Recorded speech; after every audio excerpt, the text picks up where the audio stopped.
Eux, ils marchent par la foi et non par la vue. Mais moi, je vous conseille vivement de marcher par la connaissance scientifique et historique, notamment celle de nos ancêtres kémites, par les 5 sens et par l'intelligence. À vous, à Pierre.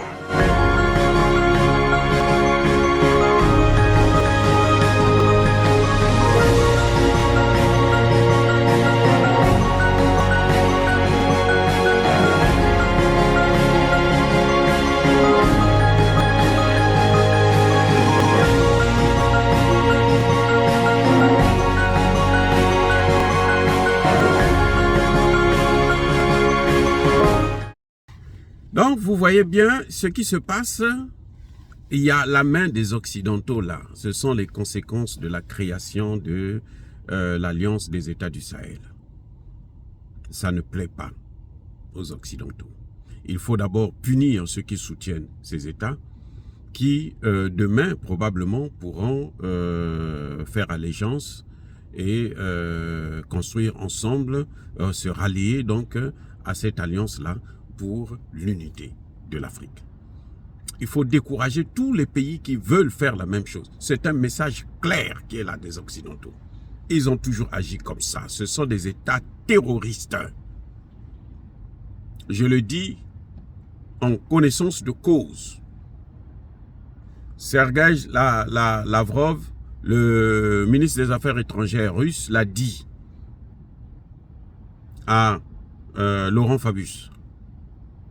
Monsieur Fabius, les gens que vous allez attaquer là, combattre au Mali, ce sont ceux que vous avez équipés en Libye. Donc vous ne faites absolument rien en fait, vous êtes en train d'aller combattre vos propres ennemis. Ça veut dire aussi que, mais vous n'allez pas les combattre, vous allez là-bas pour autre chose. Parce que vous ne les avez pas envoyés là-bas pour les combattre, vous les avez envoyés là-bas pour vous aider à récupérer cette terre, à vous accaparer de ce pays et ses ressources naturelles. C'est ce qu'on voit aujourd'hui avec l'Algérie. L'Algérie est dévoilée aujourd'hui.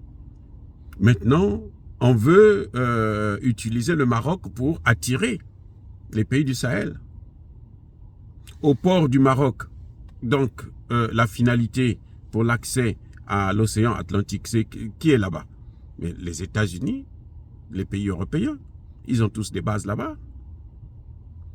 Donc, on voit très bien que on est en train de... Tout ça, c'est dans le but de saboter le processus de la construction, la consolidation, le renforcement de l'Alliance des États du Sahel. Il faut à tout prix que ça échoue. Voilà la volonté des Occidentaux, la volonté des autres pays africains, des larbins comment vous dirais-je, des larbins des pays occidentaux de la France et les adeptes du franc CFA. Et on voit tout à coup, ils deviennent tous gentils avec les États du Sahel. Le Bénin veut nous faire croire que non, il était toujours en contact avec le Niger. Et que maintenant, il veut rétablir les relations. Non. Ce n'est pas les Africains, nous devrons arrêter d'être naïfs et de tomber toujours dans le même piège tout le temps et puis chercher tout le temps à s'en sortir. Les États du Sahel sont en train de s'en sortir et c'est l'Afrique qui est en train de prendre son envol. Maintenant, ce qu'il faut faire, c'est comme je l'ai toujours dit dans toutes mes vidéos, que les États du Sahel doivent aller très vite dans la création de la monnaie parce qu'au niveau sécuritaire, ils ont le contrôle de la situation. Ce n'est pas terminé, mais ils ont le contrôle, ils maîtrisent. La peur a changé de camp. Sinon, l'Algérie n'allait pas trembler comme ça. Sinon, l'Algérie n'allait pas s'affoler. Maintenant, ce qui reste, c'est la monnaie. Les distractions du Maroc, là, croyez-moi, c'est juste pour chercher à détourner l'attention, la concentration de ces États. Pour qu'ils aillent maintenant vers la construction de port. Mais attendez, où était le Maroc avant? pendant plus de 10 ans que le Sahel est en guerre dans la lutte contre le terrorisme. Où était le Maroc? Donc, bien aimés frères et sœurs, ces incendies-là portent la signature des Occidentaux. C'est pour ça d'ailleurs que vous trouvez que on ne voit pas quelqu'un. Le marchand dit que bon, il y a eu un court-circuit, comme d'habitude, mais on sait que c'est faux, archi faux. Ce marché-là est là depuis très longtemps, depuis la nuit des temps. Il n'y a jamais eu ce genre d'incendie. C'est un message qui est là, qu'on envoie au président Eyadema, parce qu'il soutient l'AES. C'est un message qu'on envoie au président Doumbouya, parce qu'il soutient l'AES. C'est un message qu'on envoie à ces populations pour qu'ils ne puissent pas regarder vers l'Alliance des États du Sahel, parce que c'est là l'avenir de l'Afrique, de tout un continent. Et c'est là que nous allons reprendre, c'est à travers cet AES-là que nous allons reprendre notre place au sein de la fameuse communauté dite internationale. Oh, bien-aimés frères et sœurs, encore une fois de plus, en ce jour de Noël, soyez bénis, abondamment bénis par le Dieu des Kémites et par nos ancêtres angélisés. Une fois de plus, toutes mes condoléances à ces victimes de la barbarie occidentale. Et surtout, je souhaite beaucoup de courage aux familles qui ont tout perdu, qui ont perdu les leurs, qui ont perdu leurs biens et qui se retrouvent dans une situation difficile à la veille des fêtes de fin d'année et de Noël. Que Dieu vous garde. Otep à tous, bien-aimés frères et sœurs, dans la nuit du jeudi à vendredi dernier, c'est-à-dire le 22 au 23 décembre 2023, un incendie a ravagé le marché d'Agoé à Siyeye, dans la capitale du Togo, à Lomé. Pour l'instant, nous n'avons pas le nombre de victimes, mais ce que je voudrais vous dire, c'est que d'abord, je dois présenter toutes mes condoléances aux familles des victimes, aux blessés, et puis souhaiter beaucoup d'encouragement aux parents, aux blessés et à tous ceux ces hommes d'affaires et ces femmes d'affaires surtout, qui ont perdu leurs marchandises. Vous savez, nous sommes à la veille de la célébration de la fête de Noël et de la fête de fin d'année. Donc, les gens ont fait des approvisionnements et tout est parti en fumée. Ça s'est passé la nuit. Grâce à Dieu, je pense qu'il y aura assez peu de morts. Parce que si ça s'était passé la journée, ça allait être vraiment un carnage. Je dois vous rappeler qu'il y a eu aussi un incendie il y a quelques jours auparavant, notamment le 18 décembre 2023, un lundi. Là, c'était dans la capitale de la Guinée-Conakry. Et cet incendie a fait 14 morts et plus de 200 blessés. Et là, c'était un dépôt de carburant qui est allé en fumée. Mais quand je fais mon analyse, quand je regarde, je me dis, il y a un problème, il y a un lien entre ces deux incendies et puis l'Alliance des États du Sahel.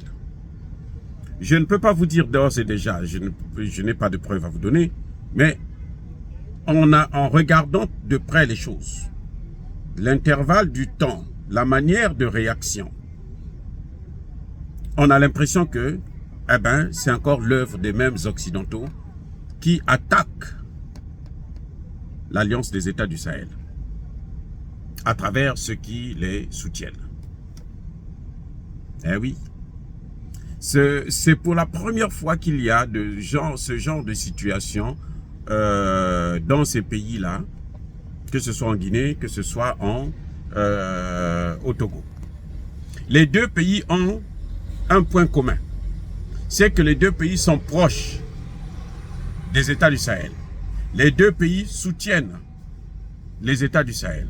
Les deux pays sont contre les sanctions contre les États du Sahel. Les deux pays aident ces États du Sahel à contourner les sanctions, à alléger le poids des sanctions. Donc, les deux ont un point commun. C'est ça, c'est celui-là. C'est que, en fin de compte, je me dis, c'est un message qui est envoyé à la fois à Lomé et à Conakry pour dire attention. Vous êtes en train d'encourager ces gens-là à aller vers la sortie du franc CFA, vers la création d'une zone économique et monétaire que nous ne maîtrisons pas parce que l'AES ne sera pas financé par les Occidentaux. Ça va être financé par les États membres. Et ils auront leur propre monnaie. Et la monnaie de l'AES, ce sera une monnaie qui va être basée sur les matières premières que eux-mêmes ils produisent. Et ça leur permettra de contrôler plus leurs matières premières.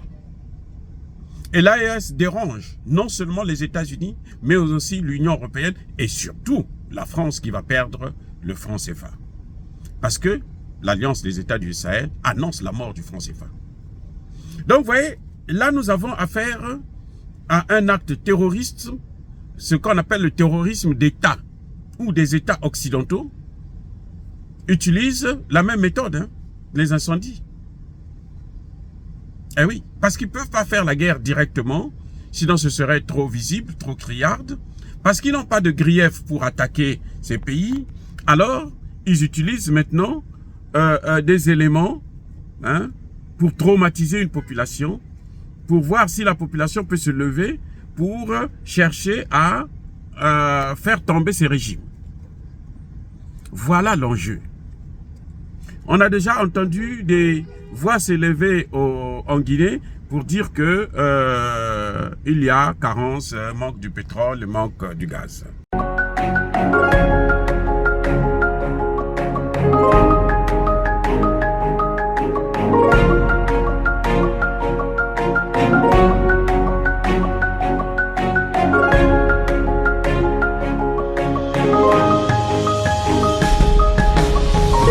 Bien-aimés frères et sœurs, vous connaîtrez la vérité et la vérité vous affranchira. Ça, c'est pas moi qui le dis, c'est la Bible qui le dit.